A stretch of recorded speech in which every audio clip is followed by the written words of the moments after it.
In order to find the equilibrium constant, we need to find out what is the concentration of the complex ion at equilibrium. In other words, once the reaction has happened.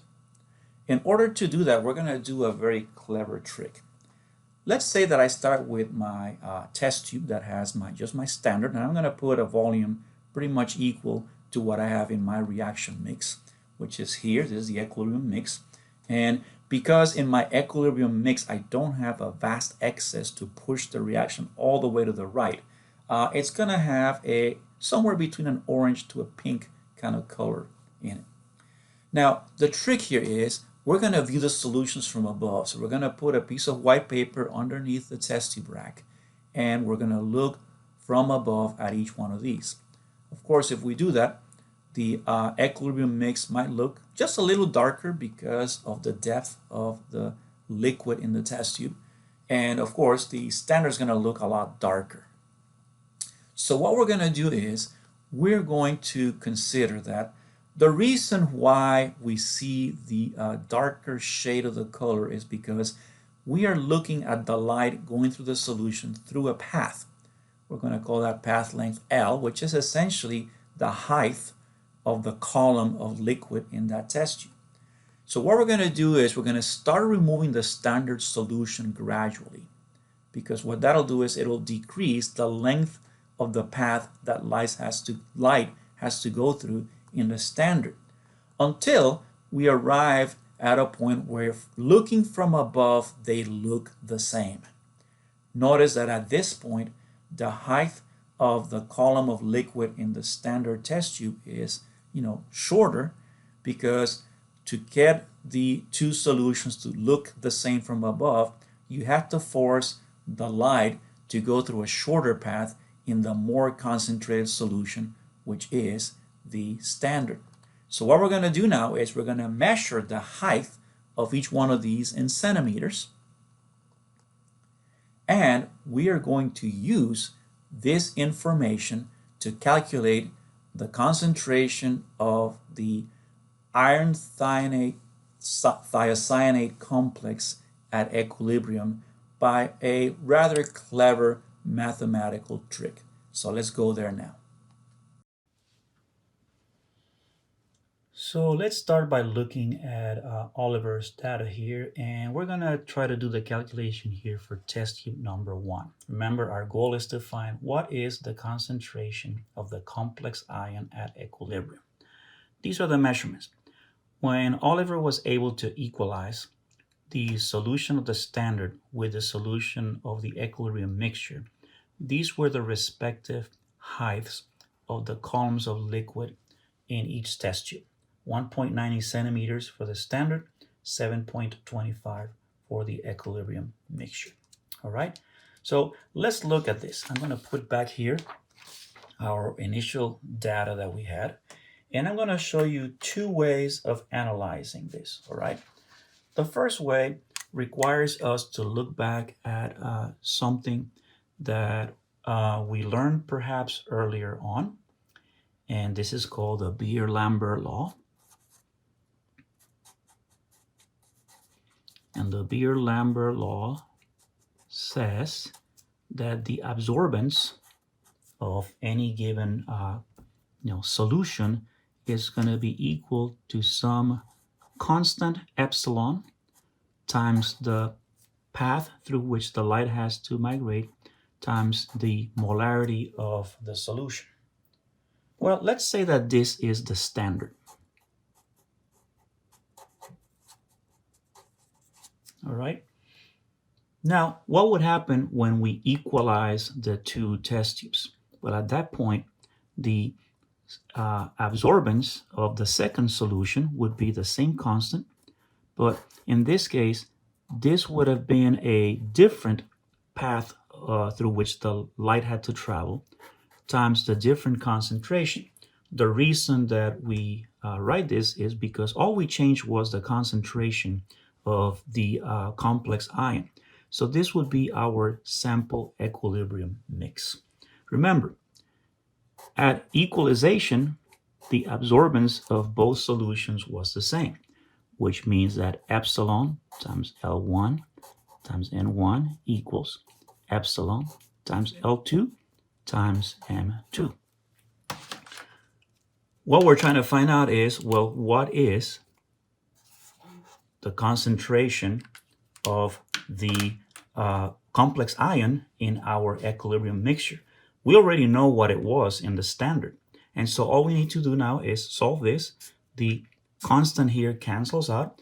And so M2 is going to be L1 over L2 times the molarity of the standard solution. Notice that the molarity of our sample equilibrium mix of the complex ion is simply the molarity of the standard times the proportion of the length of the light path in each. And remember, we can do this because the only species here that's absorbing light in the visible range is the complex ion. So this was one possible way of looking at it. The second one is more of a kind of like a geometric kind of concern. Let's say that I have a test tube, and in that test tube I have, let's say, my standard, for example, right? Let's say I have my standard in there, and I measured the height. So let's say this is standard, and let's say I measured that in centimeters. Let's call this H1. And then we have our equilibrium mix, which has a height of H2, right? Now, when we do our dilution formula, M1 V1 equals M2 times V2, what we're looking for essentially is for what is M2. So M2 is M1 V1 over V2. Correct. Now, in this case, what is the volume of these things here? Well, we can approximate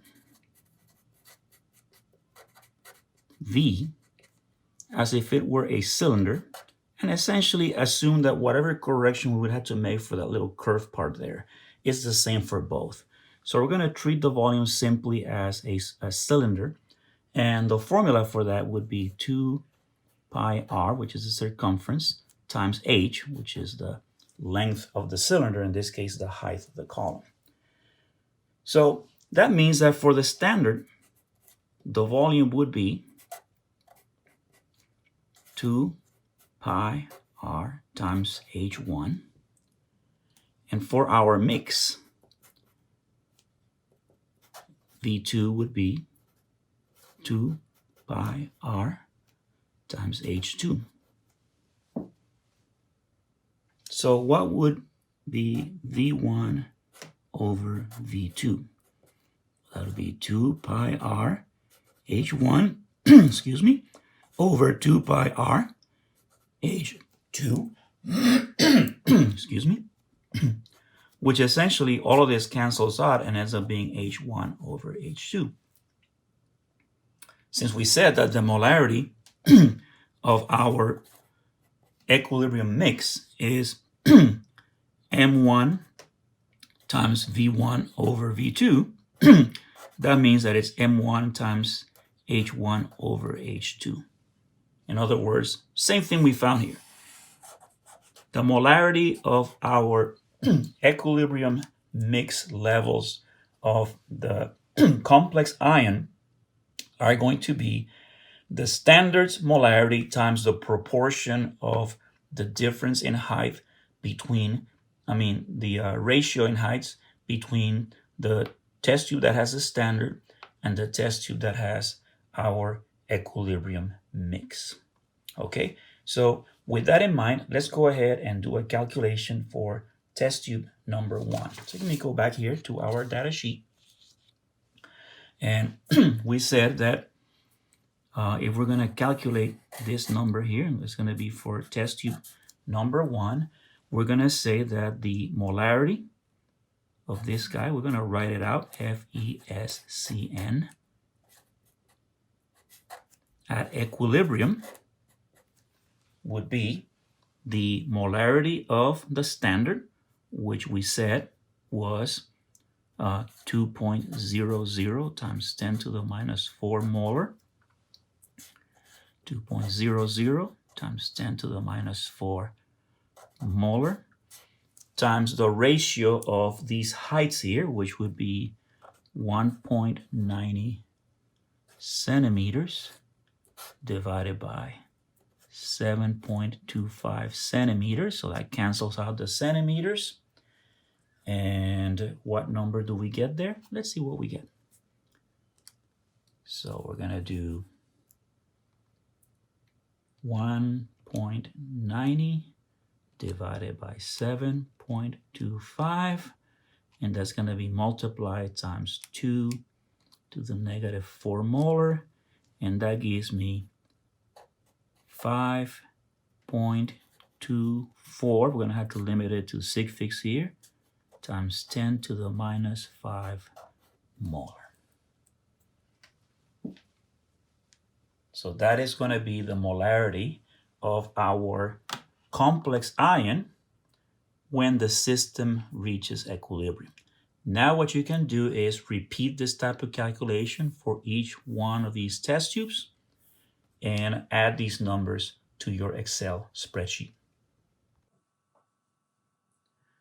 Okay, so after using this clever technique of establishing, first of all, the different levels of liquids in the standard versus our equilibrium mix for each one of the test tubes, and doing the calculations in the way that we just showed you, our next step now is to continue our Excel spreadsheet. And so the next column we're going to add is what is the concentration of our complex ion at equilibrium. Now remember, the equilibrium constant requires that we now find, well, what are now the concentrations of the iron 3 and the FeSCN negative ions at equilibrium. And for that, we're going to go back to our document camera.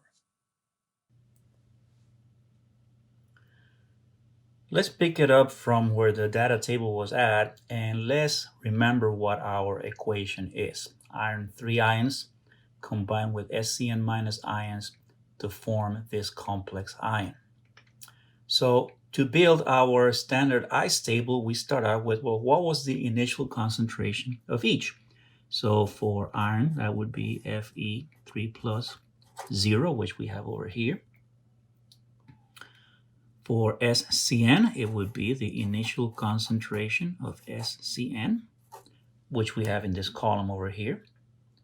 And then you would start out with 0 complex ion.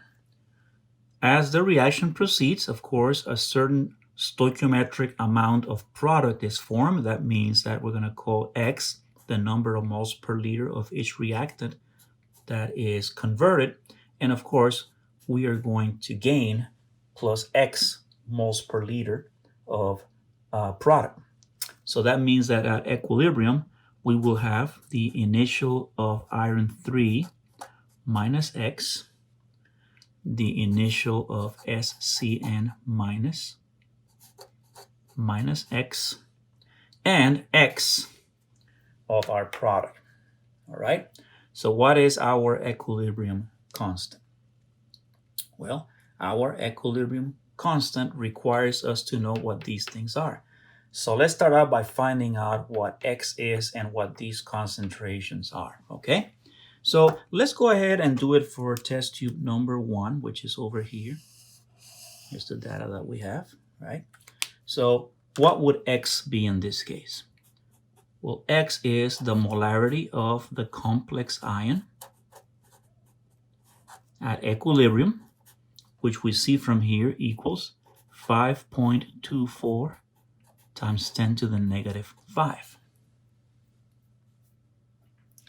What would be the molarity of the iron ion now?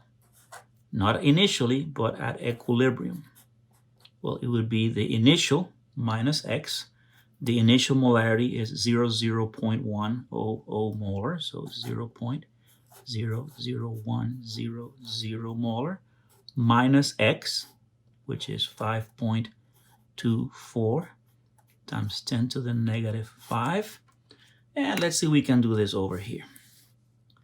0.00100 minus 5.24 to the negative 5 equals 9.48 to 3 sig figs, right? We had to round to the 7 up, times 10 to the negative 4 molar. And that would be our equilibrium molarity of the iron 3 ion. Okay, let's do now FeSCN. So FeSCN, and this is again at equilibrium, would be the initial minus x. So the initial was 0.000200 minus x, which is 5.24 times 10 to the minus 5. And I'm going to let you guys work that out on your own, but it should lead you to 1.23 times 10 to the minus 4 molar. That is how we calculate the concentrations of our species at equilibrium. So let's go now back to our Excel spreadsheet and let's add these new columns. What I'm going to do now is I'm going to repeat these calculations for each one of these different test tubes where the equilibrium concentration of the complex was, as you can see, progressively increasing. All right. Okay, so that is how we calculate now the concentrations at equilibrium. And so we're ready to set in the next two columns in our Excel spreadsheet. And that is that after we have done these calculations, you can put these in. Now, a comment about the Excel spreadsheet. Some of you may be familiar of how to write formulas in Excel. And so you might be able to simply put in the formulas and let Excel do these calculations for you. Mind you, be careful with making sure that you account for significant figures.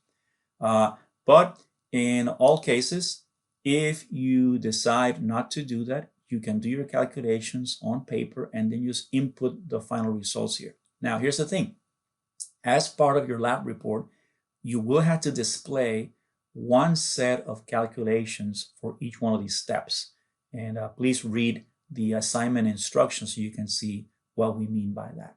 Okay, so now we have the concentrations of each one of these species, reactants and products at equilibrium. Now we are ready to calculate the equilibrium constant. Let's go back to our document camera.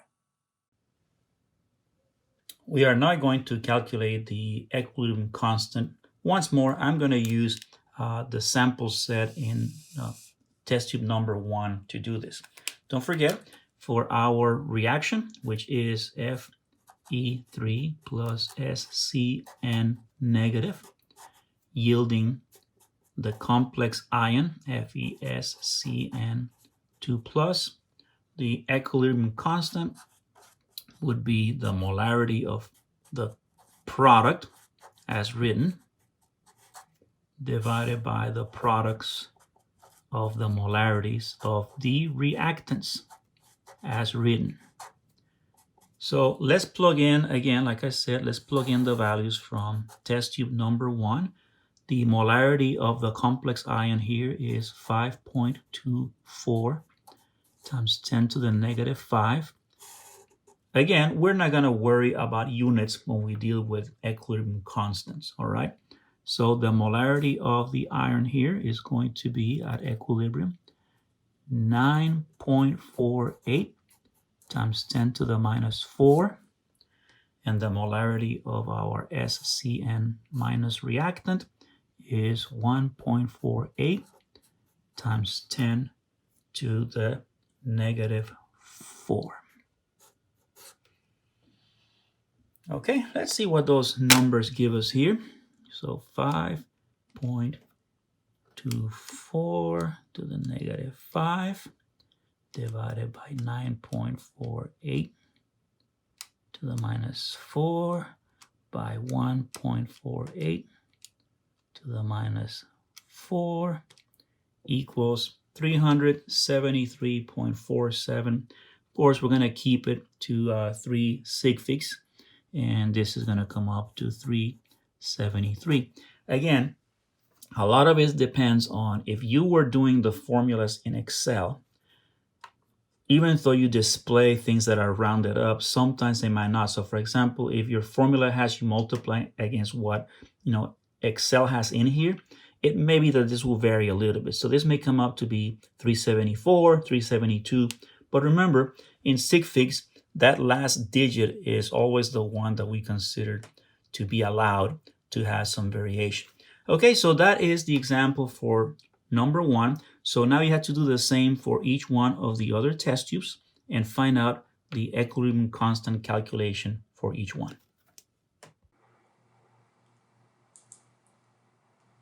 So given the previous data that we have for the concentrations of reactants and the product at equilibrium, we can calculate the equilibrium constant for each one and put them here in our Excel spreadsheet. Again, you can do these manually and input the final values manually. As I said, depending on whether you do it by formulas or manually, the numbers you get here might be off by maybe 1 or 2 numbers, 2 digits. I mean, 375, for example, could be 374, 373, depending on how your rounding was done.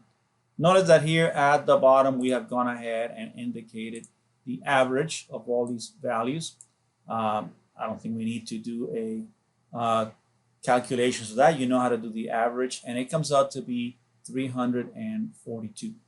Now, in the next and last step of your procedures, you're going to be asked to calculate what is the percent difference.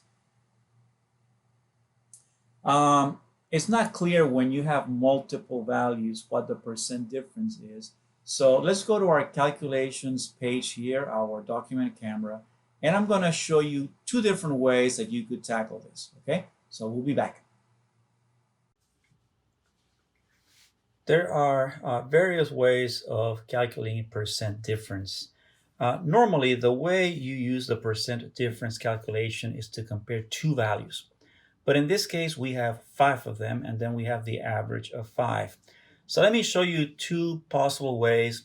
And again, the data that we have here and the way this experiment is built probably doesn't lend itself to doing any, high value, high quality, high tech statistical analysis like, standard deviation and that kind of stuff.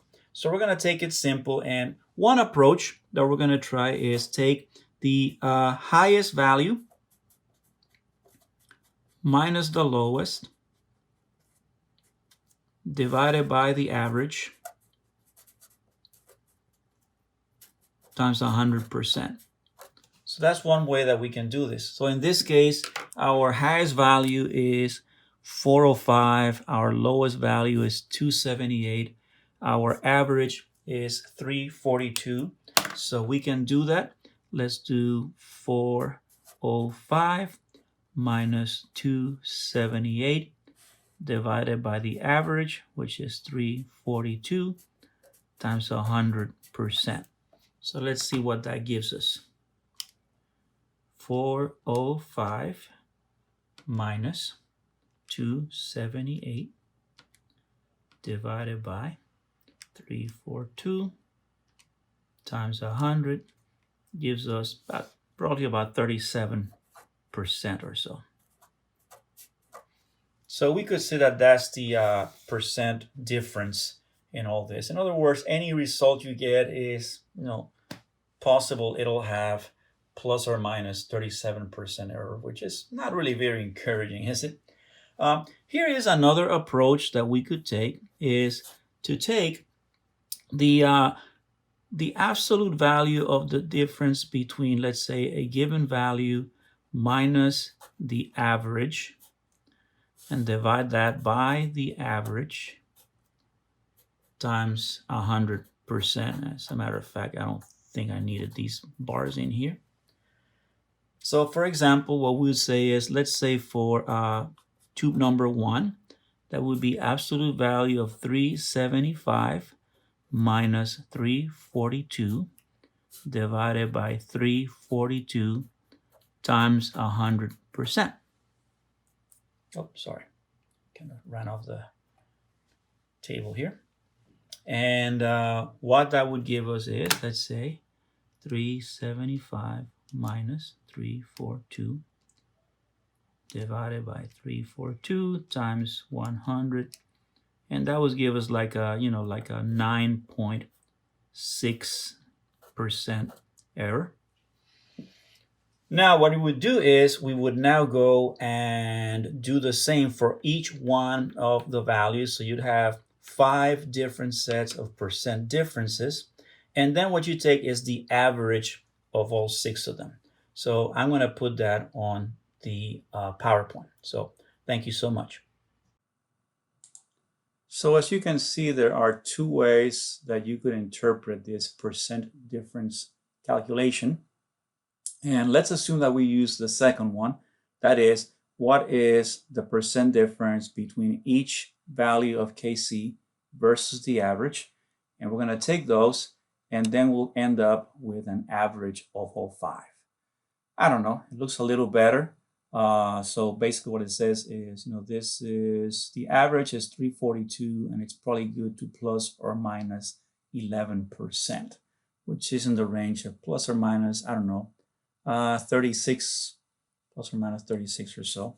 And so that is the calculation. As you can see, the KC in this case is a value that is higher than 1, which means that the equilibrium tends to favor the product's side of the reversible equation.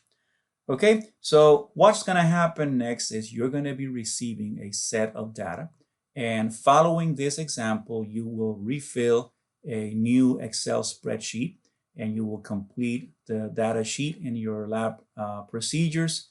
And please follow the instructions on your assignment box with the new set of data that I'm going to provide to you. Thank you so much. I'll see you soon.